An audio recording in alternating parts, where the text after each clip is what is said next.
Wisconsin will play a pivotal role in the November election. Right now, the state appears to be up for grabs. According to our latest CBS News Battleground Tacker poll, Joe Biden holds a slim 6-point lead over President Trump in the Badger State.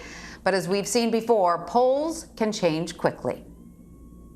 On Labor Day, Democratic vice presidential candidate Kamala Harris campaigned in Milwaukee, holding a roundtable with black business owners and also touring a facility with members of the International Brotherhood of Electrical Workers.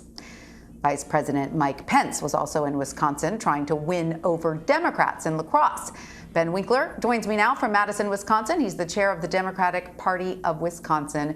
Ben, welcome. Great to have you with us. So the Democratic Party has maintained a clear strategy in focusing on Midwestern swing states like Wisconsin and Michigan. In your state, Democrats saw a slightly weaker turnout there in 2016, especially in Milwaukee and other urban areas. So how do Democrats hope to turn things around on that front come November? Thanks so much, Tanya. It's great to be with you.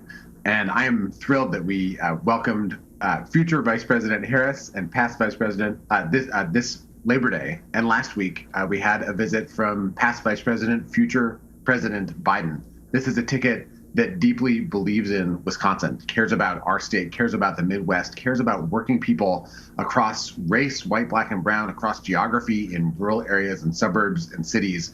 And our core strategy is to make that clear to voters. We have been talking to them, calling them now with COVID for years now, and having our leaders here and demonstrating and also investing in every form of communication to make sure that voters can see that they are heard and being listened to. It makes a powerful difference and a stark contrast from what we see from Trump and from Pence, which is consistently ignoring the actual crises that people face in our state. So speaking of being heard and listened to, what's your take on the recent protests we've seen in Wisconsin and across the country? You know, some say these could come back and hurt Democrats on November 3rd. Others say, no, actually, this is more telling on Republicans' lack of response. So what's your take? We are witnessing, first of all, a searing crisis of racism that goes back hundreds of years and is very present at this very moment. And having Vice President Biden and Senator Harris actually meet with the family of Jacob Blake and speak to him on the phone and speak directly to Black Wisconsinites and Black Americans that they understand the crisis that they're in. And at the same time, to call for peace, to condemn violence on any side, to call for healing and coming together. That speaks to exactly where Wisconsinites are. And what we saw from Biden and, what we saw from Trump and from Pence is a refusal to even speak the name of Jacob Blake, to fan the flames. And we saw the results with this teenager, Jacob Rittenhouse, coming and shooting dead two protesters or two people who were in Kenosha a couple of weeks ago. That kind of violence, the fanning the flames of chaos, that's what we do not want from a president. And if you ask voters, they can see that under Biden and under Harris, they'll both tackle the core crisis of racism and build a place for healing and coming together, uniting the country, which is what people crave so much in this moment of division. And of course, Ben, you will recall in 2016, President Trump was able to galvanize rural voters in Wisconsin, and this essentially overpowered the urban vote in cities like Madison and Milwaukee. Are you at all concerned that this same narrative could play out again in November?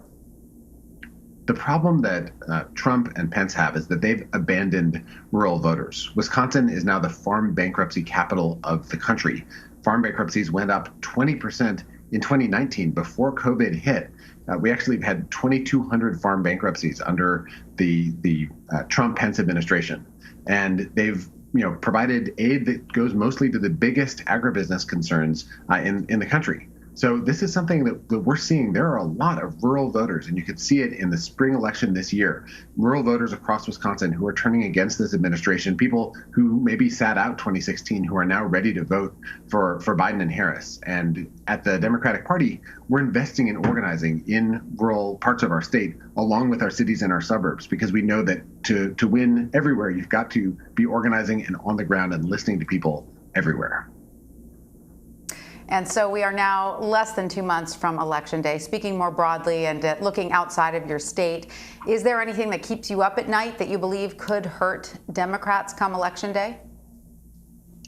I look across our state and across the country, and it's a country in a profound crisis. It's a triple crisis of COVID, which has kids, trying to struggle to learn virtually, some places without internet connections. It's a crisis of the economy. Wisconsin shed 12,000 manufacturing jobs under the Trump-Pence administration, and until you address COVID, those jobs can't come back in a lot of different industries. And it's this crisis of racism. And you have an administration fanning the flames of division. All those things could get worse, and that hurts people in general. I think I'm concerned that this administration is trying to exploit these tragedies for political gain. But I'm just excited to see how much people are responding to Biden and Harris, and how much as candidates they meet the moment when people want steady and clear leadership that understands the pain that they feel and actually has real solutions to offer to get the pandemic under control, to address systemic racism, to get people back to work, that they're listening to workers and are ready to roll up their sleeves and bring this country together. All right. Well, Ben Wikler, thank you so much for joining us and sharing your insight. We really appreciate it. Thank you, Tanya. Really appreciate it.